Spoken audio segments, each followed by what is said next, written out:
السلام عليكم. النهاردة هنعمل وصفة من الوصفات اللي مستحيل حد يختلف عليها.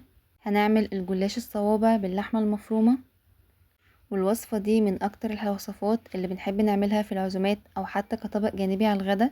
بتبقى خفيفة ومقرمشة من بره وطرية جدا جدا من جوه. وكمان هقولكم في الفيديو على كل التفاصيل اللي هتطلع معانا الجلاش مظبوط حتى لو كنتوا اول مرة لسه بتجربوه، وسر التسوية المظبوط، وازاي نطلعه مورق وما يكونش مكتوم خالص، وطريقته سهلة جدا وخطواته بسيطة وما بتاخدش وقت خالص واحنا بنحضره. ودي من احلى الوصفات اللي ممكن تجربوها لانه سهل وبسيط وطعمه بيبقى حلو جدا. فيلا بينا نبدأ ونشوف طريقته ازاي. واول حاجة هنبدأ بيها وهي تعصيج اللحمة.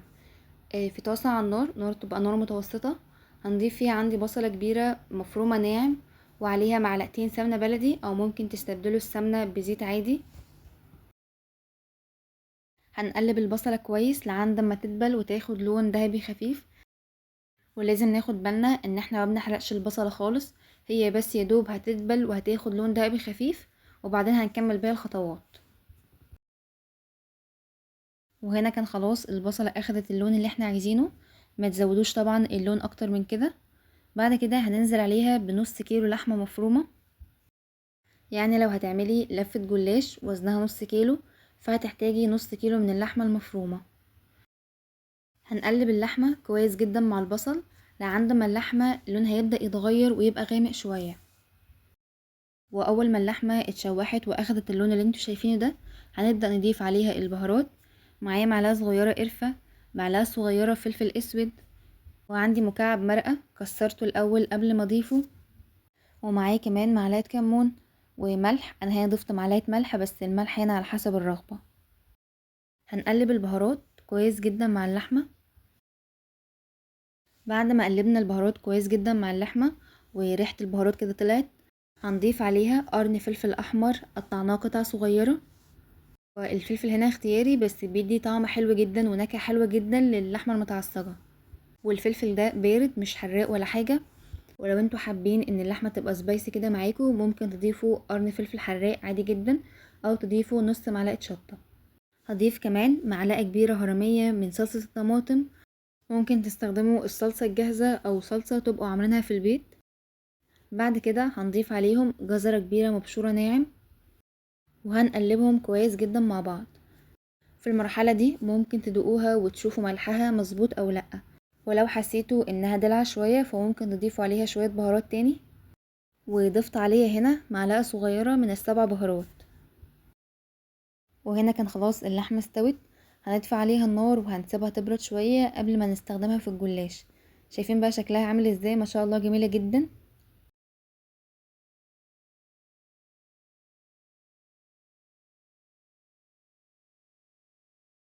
تاني حاجة معانا وهي ورق الجلاش. هنستخدم لفة جلاش وزنها حوالي نص كيلو. ممكن تستخدموا جلاش طازة او حتى جلاش متفرز، ولو هتستخدموا الجلاش متفرز او متقطع شوية فهقولكوا برضو طريقة لفه ازاي. بعد كده هنبدأ ان احنا ندهن الصينية كويس جدا بالسمنة، ولازم ندهنها كويس جدا بالسمنة عشان صوابع الجلاش ما تلزقش فيها. وبالنسبة لطريقة لفها، فاحنا هنجيب اول ورقة وهنفردها على سطح نضيف تماما، وبعد كده هنبدأ ان احنا ندهنها بشوية من السمنة البلدي. والسمنة البلدي هنا بتدي طعم وريحة حلوة جدا للجلاش. هندهن بقى الورقة كلها بالسمنة البلدي، وبعد ما نتأكد ان احنا دهناها كويس هنحط عليها كمان ورقة جلاش تانية، وهنبدأ برضو ان احنا ندهن عليها سمنة بلدي تاني، عشان لو مش دهناها بسمنة فهنلاقي بعد كده الجلاش طالع معانا ناشف.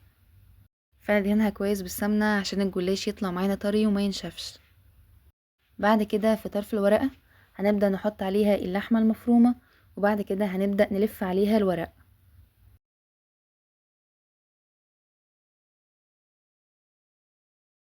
وبعد ما لفينا اول لفة معانا، هنجيب الصينية اللي احنا دهناها بالسمنة، وعشان لفة الجلاش اللي كانت معايا كانت اكبر من مقاس الصينية، فهنقطعها على مقاس الصينية بالظبط. وهنضيف برضو الزيادات اللي احنا قطعناها دي برضو في الصينية. هنلف بقى كمية الجلاش الباقية كلها بنفس الطريقة، بس ما ننساش ان احنا نغطي على لفة الجلاش بعد ما ناخد منها الورقة عشان ما تنشفش.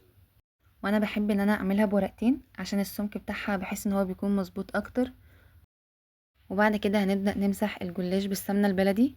ممكن تستخدموا اي نوع سمنة عادي او ممكن سمنة على زيت، ومش مهم طبعا ان السمنة اللي احنا هنحطها تكون كمية كبيرة، المهم ان السمنة تكون متوزعة كويس على الورقة كلها. واضافة السمنة هنا ما بين كل ورقة والتانية دي اللي بتخلي الجلاش معانا مورق بعد التسوية. ولو الجلاش ما كانش طازة يعني كان متفرز عندك، فهتستخدمي اول ورقة اللي هي بتكون تحت دي هتكون سليمة، وتاني ورقة عادي ممكن تحطيها متقطعة، بس اهم حاجة ان الورقة الاولى تكون سليمة. تقدري بقى تستخدمي ورقتين او 3 او 4، بس ما تكتريش عن 4 عشان ما يكونش كتير معاكي، وبرده ما ينفعش ان احنا نستخدم ورقة واحدة عشان ما يكونش رقيق قوي.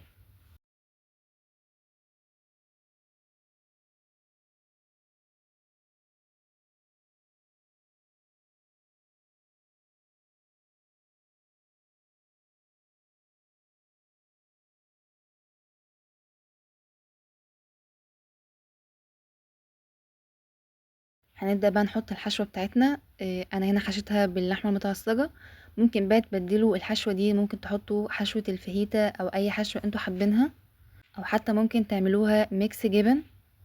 اي حشوة بقى انتوا حابينها بتطلع حلوة جدا في جلاش الصوابع.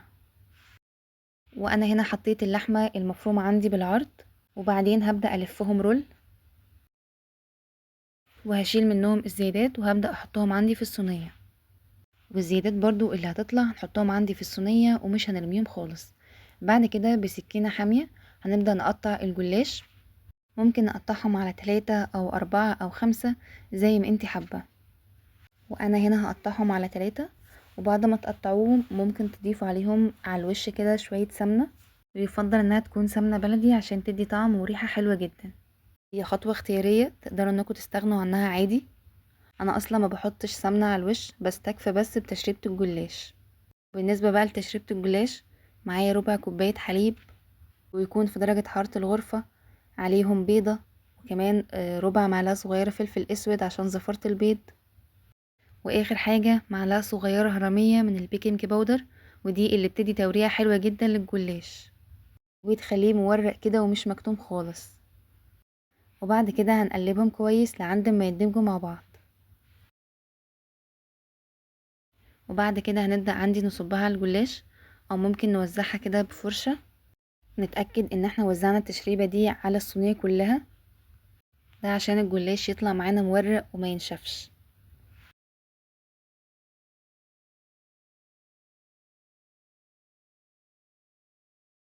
وبالنسبة للتزيين فهو اختياري، انا هنا هزينها بشوية سمسم كده من على الوش، معاهم كمان شوية حبة البركة، دي بتدي شكل حلو جدا للجلاش وكمان بيبقى طعمهم حلو معاهم. ممكن تستغنوا عن حبة البركة وتضيفوا سمسم بس، او ممكن ما تحطوش سمسم ولا حبة البركة، عادي هو التزيين اختياري، بس بيدي في الاخر شكل حلو جدا لصوابع الجلاش. بعد كده هندخله الفرن في الرف الوسطاني على حرارة 200، ونحركه مرة او مرتين وهو في الفرن. واول لما يطلع من الفرن بنغطيه بصينية او حاجة من دقيقتين ل3 دقايق عشان يبقى طري معاكي وما ينشفش. شايفين بقى شكله ما شاء الله جميل جدا، وريحته في الوقت ده كانت طالعه حلوه قوي.